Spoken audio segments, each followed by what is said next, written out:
que alguien se ha empeñado en desarmar. Parte 3. Los testigos que vieron lo imposible. ¿Qué es más aterrador? ¿No saber nada o haber visto demasiado?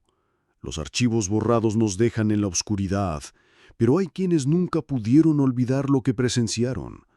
Sus voces tiemblan, pero se repiten, como si todos describieran fragmentos de la misma pesadilla. En Monterrey, un hombre llamado Julián, repartidor de oficio, relató que la madrugada en que desapareció su vecino, vio cómo una sombra más oscura que la propia noche se deslizó por la calle.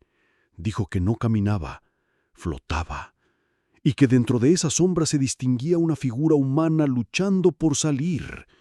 Cuando lo contó en la comandancia se rieron en su cara. Semanas después, Julián se mudó. Sus hijos aseguran que hasta su muerte se despertaba gritando: «¡Ya viene otra vez! ¡Ya viene otra vez!». En Yucatán, un grupo de pescadores asegura haber visto luces azules cayendo sobre la laguna la misma noche en que Guardianes y sacrificios olvidados. En otros, los puntos caían sobre instalaciones militares o bodegas del gobierno, como si alguien supiera aprovechar esos lugares. Una teoría habla de espacios de ruptura, zonas donde la realidad se vuelve más delgada, permitiendo que algo o alguien se lleve a los humanos sin dejar rastro. Otra teoría, menos sobrenatural, pero igual de inquietante, sostiene que esos triángulos son rutas diseñadas por manos humanas, experimentos secretos, traslados forzados, pruebas que jamás se hicieron públicas. En Guadalajara, un ex policía retirado confesó antes de morir que recibió órdenes de cerrar expedientes vinculados a casos del patrón invisible. Según él, le advirtieron que esas desapariciones no podían investigarse porque estaban fuera de la competencia de las autoridades locales. Nunca dijo más. Murió repitiendo que todo estaba conectado. El patrón existe. Pero lo que conecta cada desaparición no es solo la fecha o el lugar, sino la sensación de vacío absoluto. Es que varios traileros confesaron haber perdido horas enteras en ese trayecto, como si hubieran conducido dentro de un vacío. Otro lugar señalado por el patrón es un pequeño pueblo fantasma en Durango, abandonado tras el cierre de sus minas en los años 60. La geometría de las desapariciones ubica allí uno de los vértices más importantes. Lo inquietante es que, pese a estar vacío, se reportan luces encendiéndose en las casas y ecos de pasos en las calles sin nadie a la vista.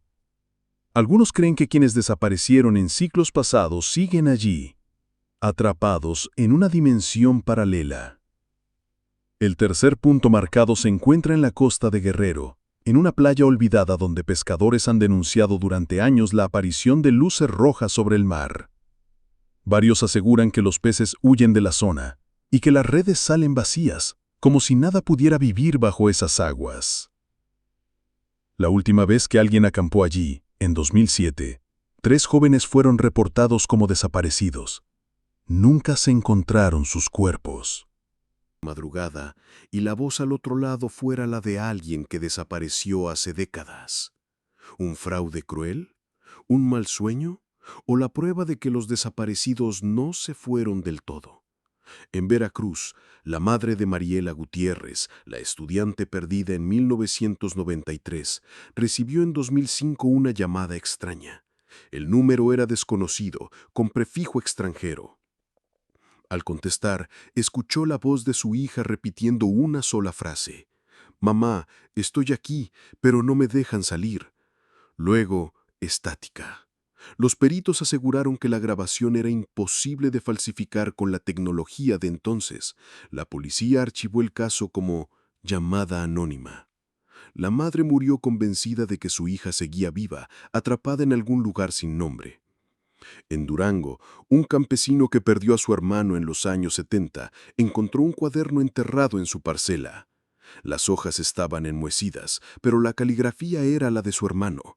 En cada página había fechas futuras, alineadas con las desapariciones del ciclo. Nadie pudo explicar cómo ese cuaderno pudo permanecer intacto tantos años bajo la tierra, ni por qué anunciaba eventos que aún no habían ocurrido.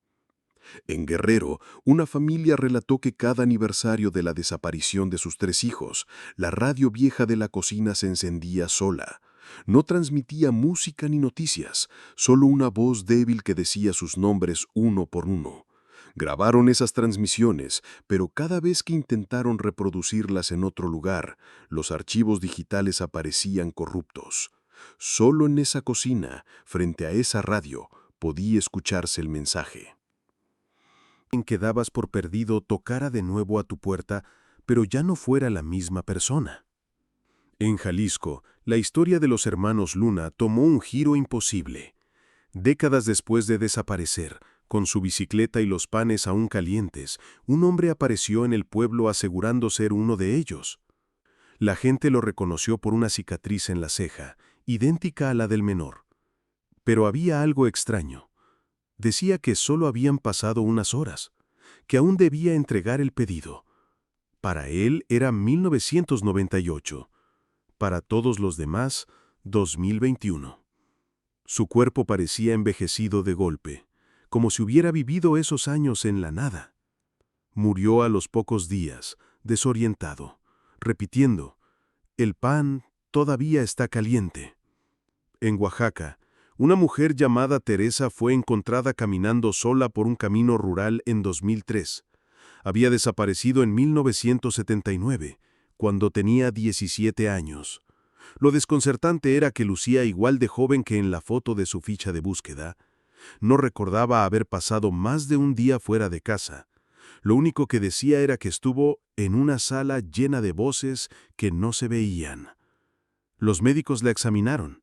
Estaba en perfecto estado, pero cada noche gritaba aterrada mirando al techo, asegurando que alguien la estaba llamando desde arriba. En Chihuahua, una familia recibió la visita de su tío, reportado como desaparecido en un viaje en 1985. Golpeó la puerta en 2012. Humano.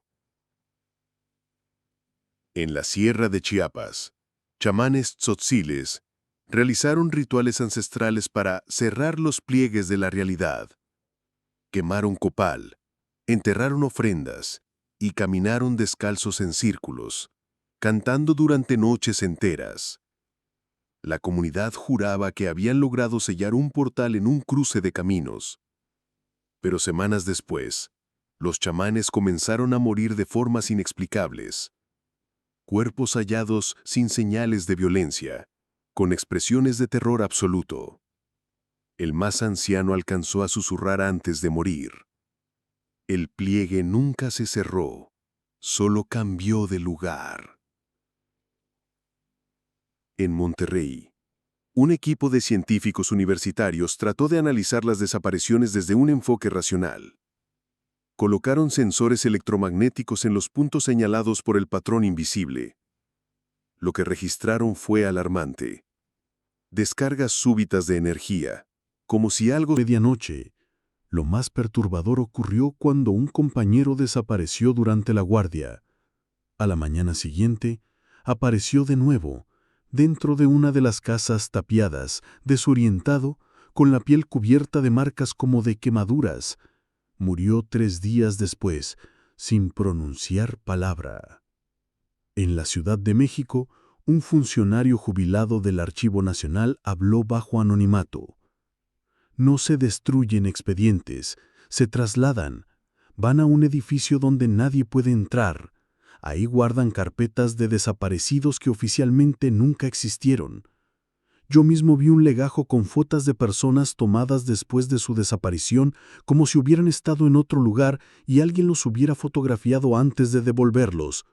El problema es que esas fotos eran recientes, aunque los desaparecidos llevaban décadas fuera. En Guerrero, un exmarino retirado aseguró que las antenas ocultas en la costa no son para comunicación, sino para contener una frecuencia. Según él, esas ondas La bicicleta fue hallada tirada en la esquina de siempre, pero había algo imposible. El metal del marco estaba doblado como si hubiera sido moldeado a mano, sin grietas ni fracturas. Ingenieros metalúrgicos afirmaron que esa deformación no podía lograrse sin calor extremo, y sin embargo no había marcas de fuego, solo un brillo extraño, como si el acero hubiera sido suavizado. En Oaxaca, una familia que perdió a su hija Encontró bajo su cama un cuaderno que no estaba ahí la noche anterior. Las páginas mostraban dibujos de puertas oscuras y pasillos interminables. En la última hoja, escrita con la letra infantil de la muchacha, se leía: «Regreso por el mismo lugar, pero no puedo abrirlo». Lo más inquietante fue la tinta. Análisis posteriores mostraron que no correspondía a ninguna composición química comercial en México. Era una sustancia desconocida. En Durango, exploradores urbanos hallaron relojes de pulsera esparcidos en el pueblo fantasma. Todos detenidos a la misma hora, 3:15 de la madrugada. Eran distintos modelos, de distintas décadas, pero marcaban el mismo instante. Lo que aterró aún más fue descubrir que 3:15 era la hora exacta en la que, según el ciclo, habían ocurrido varias desapariciones en diferentes estados. En la Ciudad de México, en el sótano de un edificio clausurado, se encontró una caja con fotografías Polaroid. Mostraban calles vacías, banquetas desiertas, pero en el fondo siempre aparecía una figura borrosa, como si hubiera sido captada en movimiento. Los familiares de desaparecidos que vieron las fotos aseguraron reconocer a sus seres queridos en esas siluetas. Y en México, las desapariciones inexplicables han generado teorías tan perturbadoras como los casos mismos. La teoría de los experimentos secretos. Algunos investigadores sostienen que desde los años 70, el gobierno permitió pruebas clandestinas en zonas rurales, manipulación del espacio-tiempo, proyectos militares basados en tecnología extranjera, intentos de abrir portales controlados. Los sitios prohibidos, las antenas ocultas y los archivos borrados serían parte de este encubrimiento. Según esta visión, los desaparecidos no se esfuman por accidente. Son víctimas involuntarias de experimentos fallidos. La hipótesis de las dimensiones paralelas. Otros creen que los testimonios de pliegues y doblamientos de la realidad apuntan a rupturas entre universos. Los desaparecidos habrían sido arrastrados a una capa paralela donde el tiempo fluye distinto. Los que regresan sin envejecer serían prueba de ello.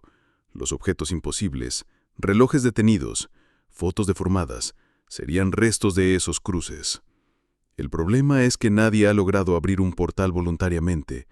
Parece que solo se abre cuando algo del otro lado lo decide. El mito de los devoradores de tiempo.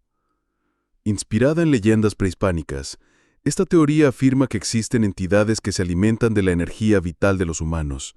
No los matan, los extraen del flujo normal de la vida y los mantienen atrapados en un limbo. Cada ciclo de desapariciones sería una cosecha. Las sombras, los hombres de niebla, las luces rojas, sino a todos.